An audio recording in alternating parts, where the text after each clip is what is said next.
Esqueci. Boa noite, meu nome é Gabriela Nascimento, faço dupla com meu colega Alan Palma e nós vamos apresentar sobre o ponto fixo. A componente é cálculo numérico e o professor é o nosso digníssimo Alexandre Lupa. Os assuntos a serem abordados será o próprio método do ponto fixo, onde a gente vai encontrar a g de x, fazer a convergência e os critérios de parada. Aqui. Deixa eu só descer mais um pouquinho. Quando eu passo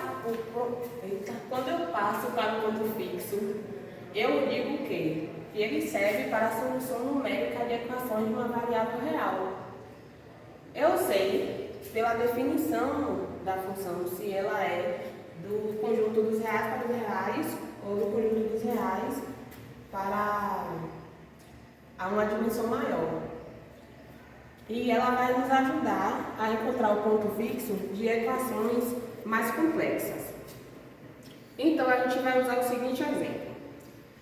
Encontrar a raiz dessa função cúbica, x ao cubo menos x menos 1, no intervalo 1 e 2. A gente dividiu a resolução do ponto fixo em 4 etapas. Então, o primeiro passo, ele é você encontrar a g de x. Por que a g de x? Porque quando eu falo que eu quero a raiz de uma função, eu tenho que igualar ela a zero. Ou seja, qual função equivalente eu posso ter? A g de x, que vai dar o próprio x. Como eu posso encontrar essa g de x? Eu vou usar a função dada no enunciado, vou igualar a zero. Então, eu vou ter que isolar alguém. Eu vou escolher quem eu vou isolar. No primeiro caso aqui, eu isolei o x ao cubo, que aí ficou x ao cubo no primeiro membro, no segundo membro eu passei o x mais 1. Então, na resolução final, ficou a raiz cúbica de x mais 1. Essa pode ser considerada a nossa g de x, mas também posso fazer de outra forma. Em vez de isolar o x ao cubo, nessa daqui eu já isolei o menos x e passei para o outro lado o restante dos termos da equação, que aí ficou x igual a x ao cubo mais 1. Agora, o segundo passo é a gente fazer a convergência da g de x. Como é que eu vou fazer essa convergência? Eu tenho que verificar se a g de x e a derivada da g de x são contínuas no intervalo. Então, como é que eu vou fazer isso? Eu vou escolher uma das duas que eu achei ali e vou aplicar, vou ver se é contínua ou não. Bora pensar. Eu tenho a g de x ali, o primeiro i. Coloquei ela aqui. Se eu substituir qualquer número do intervalo 1 e 2 aqui dentro, ela vai ser contínua? Vai ser. Então, a gente pode aplicar ela. Segundo aqui, ó, a primeira propriedade aqui, a gente pode sim. Já na segunda, a gente tem que olhar, ó, se a derivada dela também é contínua. Então, derivando, eu pulei alguns passos aqui para não ficar tão grande, mas derivando, né, a gente vai ter que fazer a regra da cadeia. Depois que fizer a regra da cadeia todinha, a gente vai encontrar esse resultado, que é 1 sobre 3, abre parênteses, x mais 2 elevado a 2/3, certo? E também vou ver se ela é contínua no intervalo 1 e 2. Vamos pensar. Ela vai ser contínua sim ou não? Agora a gente tem que analisar aqui, ó, na nossa solução. Na nossa solução, se eu substituir o número, por exemplo, se eu substituir o número menos 2 aqui, se eu substituir o número menos 2 aqui, vai zerar aqui dentro e vai sumir essa função. Porém, o número menos 2, ele não está no intervalo 1 e 2. Ou seja, eu posso sim aplicar qualquer número no intervalo 1 e 2 que vai ser contínua. Então, eu posso usar a primeira função que eu achei, que é a g de x raiz cúbica de x mais 1.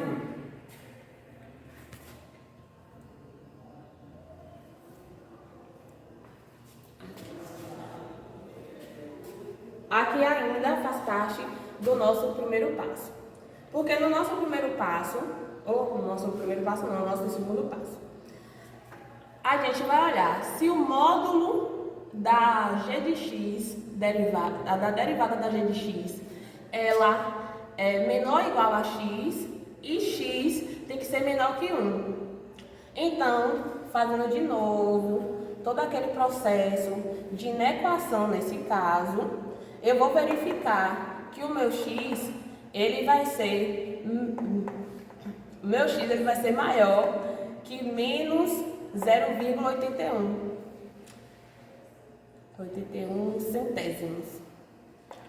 Então, a gente pode sim aplicar, segundo essa segunda propriedade, a nossa primeira g de x que a gente achou, que foi a raiz cúbica de x mais 1. E tem aqui, né, a parte final.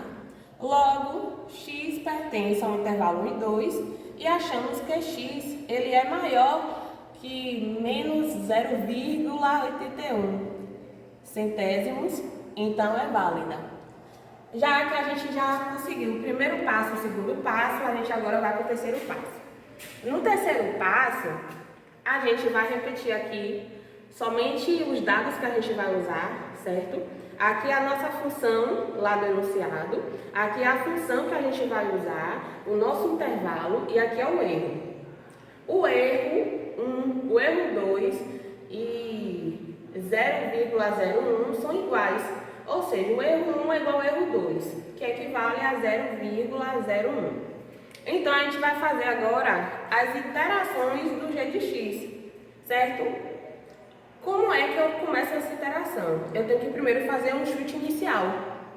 Depois do chute inicial, eu vou aplicar ela na minha g de x que eu encontrei. Bom, eu vou observar aqui, eu tenho o intervalo 1 e 2. Nesse intervalo 1 e 2, eu posso tirar qual número que fica aí meio termo? 1,5.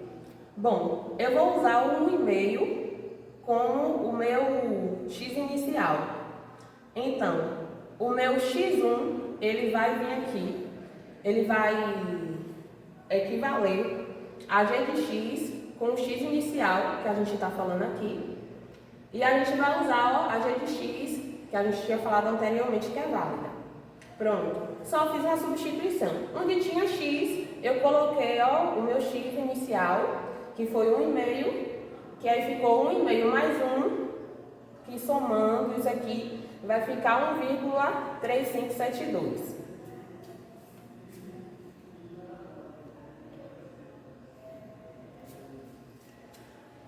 Aí vem o quarto passo.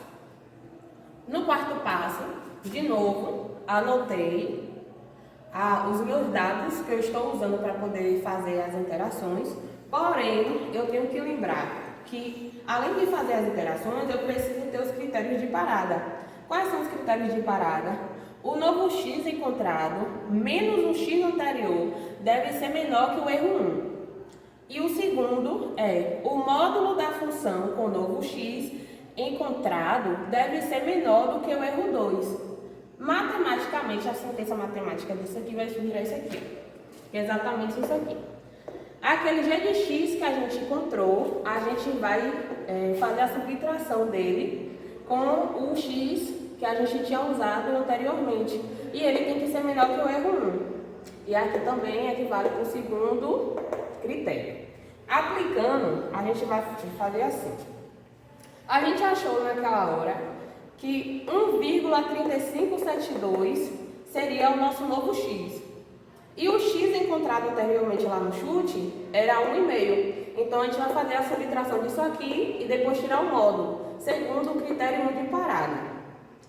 Fazendo a subtração, eu achei que deu menos 0,1428. O módulo disso é o próprio número, só que ele é menor ou maior que o nosso erro? Ele é maior. Então, ó, segundo esse critério aqui, não pode. A gente não pode parar. Mas aí a gente já vai para o segundo critério, porque tem que aplicar os dois. Aí eu vou usar no segundo critério, ó, a minha função. Qual é a função? X ao cubo menos x menos 1. E tirar o módulo disso também. Ó, quem é o x que a gente está usando aqui?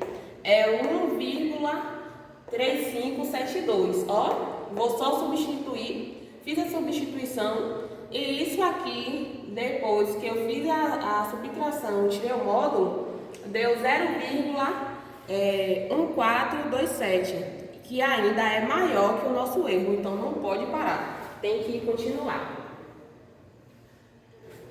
Aí vem a nossa segunda iteração. Na nossa segunda iteração, ó, agora o nosso x2, ele vai ter que equivaler ao nosso g de x1, que a gente tinha encontrado naquela hora.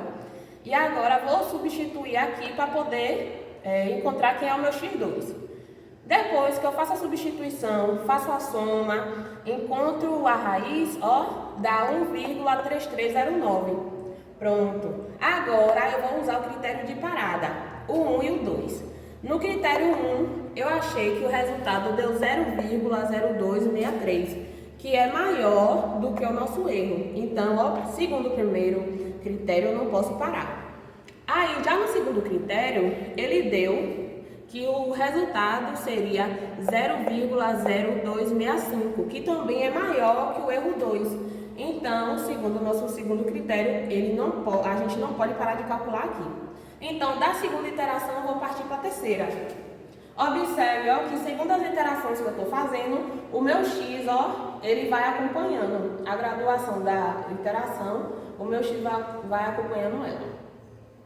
O meu x3 agora vai equivaler também, ó, a g de x2, que a gente encontrou. Então, aplica aqui e o resultado será, ó, que o x3 ele vai ser 1,3259. Pronto. Agora eu vou usar os critérios de parada. No critério de parada 1, eu achei que é 0,0050, que ainda é maior do que o erro 1. Então, não posso parar aqui. No critério 2, eu achei que o resultado será 0,050, que ainda é maior que o nosso erro 2. Então, a gente vai para a quarta iteração. Enquanto, gente, esse erro não der menor do que o erro que a gente viu lá no enunciado, a gente não pode parar. Na nossa quarta iteração, ó, o meu x4, ele vai ser 1,3249. Pronto, vou aplicar. Aplicando no critério 1, vai ficar 0,01, ó, que é igual ao nosso erro 1. Mas a gente está procurando menor, então não pode parar. Já no critério 2, eu achei que é 0,01, que é igual também ao nosso erro 2. Também não posso parar. Já, ó, na iteração 5, eu achei que o meu x5, ele será 1,3247. Que aí, aplicando nossos critérios de parada, ó, agora sim, a gente achou 0,002. 0,002 é menor do que o nosso erro 1. Assim como o resultado, ó, do segundo critério de parada também deu menor do que o erro 2. Então, ó, quem é a raiz da função lá do enunciado? Exatamente essa aqui, ó. O x5, que é 1,3247, que está aqui, ó, no final. Logo, podemos definir como raiz da função o x5 igual a 1,3247. E aqui finalizo a apresentação. Muito obrigada. Scilab, não? Ah, é. Peraí que tem uma frase aqui no final que foi bem o que a gente passa. Olha, do nosso querido Kevin Ashton. A matemática do tempo é simples. Você tem menos do que pensa e precisa mais do que acha. Lindo demais. Sim, o Scilab. Pera. Ô professor, o senhor vai me ajudar no Scilab. Pera aí, para essa gravação.